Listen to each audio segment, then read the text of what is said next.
No, really, I still have a cold. It didn't disappear in the last hour, you bastards.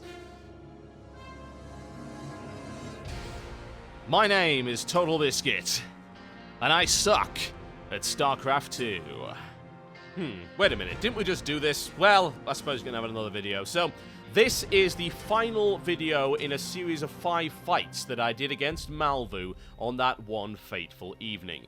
So, let's see if I actually learned anything over the course of the hour and a half or so it took to play those 5 games, with very little in between other than watching the replays. So, we'll speed it up as always to start with.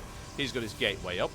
There goes the second pylon. It's all good in terms of the building, and there's my block. This time a successful block with a barracks behind it. I learned from my last video, built my barracks there, and of course I attempt to defend that particular choke point against the enemy. I also managed to scout, as you can see, successfully there, and saw that he was going early zealots, and my response to this was to build 2 barracks, and I'm going to build 2 reactors there and go heavy marines with a view to an early M&M. That's marines and medevacs. I would like to explain this, but I can't. Not only was it a stupid place to put it, but it was way too early. Yet again, a complete waste of time. Could have built lots more marines, could have got a second factory up. Going very early there for a factory for the sole purpose of getting medevac units, which you can get from the starport.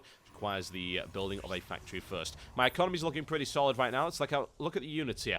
This is the mistake that I made. I got so gun-shy yet again. He is certainly outdoing me in terms of the number of builders he's got, but my units far outstrip his. I could go in and I could do some damage, but no. In fact, I sit around and in comes a Void Ray and a Phoenix there. Void Ray, a ground attack aircraft, which gradually does more damage the longer it targets an enemy. The beam actually gets more intense. But I have anti-air in the form of a squad of Marines, and I'm sending them in there right now to go after his Void Ray, attempting to chase it off, almost killing the Phoenix there. Not too bad at all. Chasing it away there and moving back into position, which was actually quite dumb. I should have hung around there and waited for him to invariably come back. Now, he's built a bunch of Phoenixes there, and I can't really explain why. They are, of course, anti-aircraft, and I've shown no sign of getting aircraft as of yet. He doesn't know that. He's not scouted me. He doesn't have any observers or anything like that. So, there's my starport being built right there, and trying to build medevac units, but I am sort of cock-blocked by the fact that I don't have any supply depots. And he brings his Void Ray in there yet again. Don't have anything to intercept it, which means he's able to do some damage. You can see the Ray getting more and more intense there, doing more and more damage. That's the mechanic of the Void Ray. Go after it with the Marines and almost kill it. 4 hit points. 4 hit points, ladies and gentlemen. It's so unfortunate. I was kicking myself and screaming over vent at this point. Now, I must admit, I still can't fathom why that pylon was there, just some form of scouting, one might assume. Have a look at his base here. He's literally got nothing that he could stop me with right now. He's got his fleet beacon up. He's able to build carriers, but he doesn't have the resources for it yet. And he's got 4 photon cannons arranged in banks of 2, whereas I have 19 Marines and 2 medevac units. I could very easily use the transports to drop the Marines to the left and completely wreck his starports there. I could have done it. Did I? Well, no. I got gun-shy. Therein lies the problem. The mistake of many new players is they hang back too far, they wait for too many units, and they lose the momentum that they could have had I indeed scouted. Now, while I scouted early in the game, I got tunnel visioned once again with my building after being a little bit freaked out with his early attack with a Void Ray, and tried to build as many units as possible. I scouted ahead there for no good reason whatsoever, wasted the scout in fact, when I could have used it. So I've paused the game here to show you what he now has. Because I was so slow, he got 2 carriers out. Had I gone earlier, I could have destroyed his carrier building ability, and actually I could have won the game at this point, but no. Those 2 carriers are going to be an absolute nightmare for my 19 Marines and 3 medevac units, so let's see exactly what happens here and if I'm able to do any damage. Of course, since I didn't scout, I moved in completely the wrong place and ran straight into the photon cannons, taking very early damage, able to deal with the zealots particularly well. Medevac units will extend the longevity of the Marines, but certainly not enough to deal with it. He's actually got his carriers hanging back there, deliberately out of range of my Marines, who could certainly do damage to the carriers. He's building more interceptors as he then moves in from the side to flank me. I don't see them, and I get taken out very fast by the interceptors. Medevac units getting shot up there as well. There go the Marines, and I succeed in destroying effectively nothing other than a photon cannon and a couple of zealots, which is not exactly great. So, pause the game here, just to at least slow it down at any rate, and see my response to that. Building a lot more Marines, because of course I foresee a counter-attack coming in, and I wouldn't be too outside of the realms of possibility there. What kind of annoys me there is you can see my resources in the top right-hand screen there. I've got so many, and I could be spending them. I'm not even building any units out of my factory there. I'm building out of the starport, but I don't have a tech lab, and I do not have a reactor, so I'm not making the most optimal use of that, which is very unfortunate. Now, he has 4 carriers. This is a huge threat. 4 carriers can be a game ender.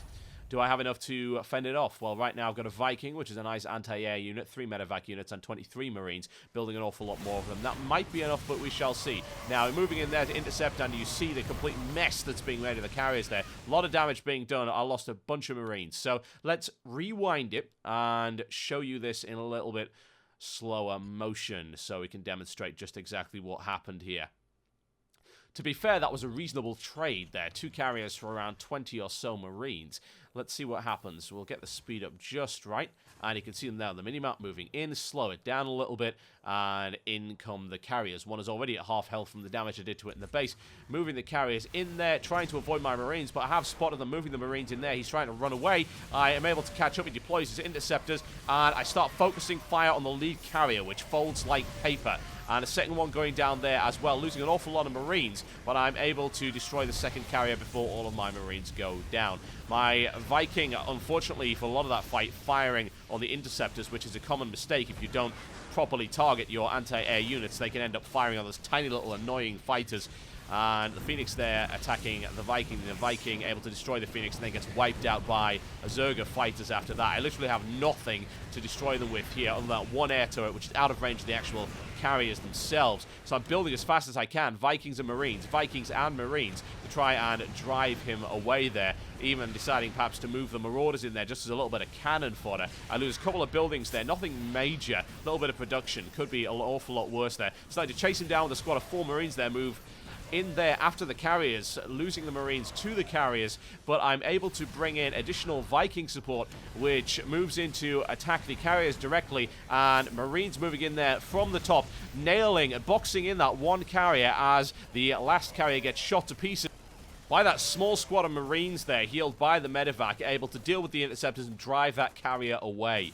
The problem is, of course, if you look at the unit screen, he is still in a reasonable position with a couple of carriers operational and 2 more now built there, and I don't have anything to counter it. He's got the economic momentum. As you can see, I am not spending effectively at all. I should have built far more production facilities, and I should have teched, which is something I did not do. I'm attempting to fight his end-tier units with something which is quite frankly not up to scratch at all. Now, let's have a look at this. You see here, there's his endgame unit. It's the mothership. This is a pre-nerf mothership. They nerfed this into the ground a couple of days after this game. Even then, it's still quite powerful. Right now, it's obscenely difficult to kill. A lot of hit points and the ability to cloak anything nearby. That really will absolutely wipe out everything that I've got, as you can imagine. And he's moving in there, cloaks up his carriers with a couple of zealots at the back just for safekeeping. Moves in there. You can see my unit screen. I have nothing. 25 Marines, 1 Viking. Let's pause the game here. Have a look at the way my forces are set up. I've got a good number of medivac units, which will, of course, give me a little bit of survivability, as well as a couple of missile turrets that I built after the last attack. But with a mothership in there, and without any battle cruisers or anything like that, it really isn't gonna happen. My Marines getting wiped out there. I can't even see the carriers before I get wiped out by the interceptors. Absolutely annihilated, and there we go. But what do we learn? Well, my defense was a little better. My economy was a little better, and I was able to drive off a couple of attacks successfully, particularly in the early game. I'm learning, but I am still, ladies and gentlemen, absolutely terrible at StarCraft 2. I'll see you next time.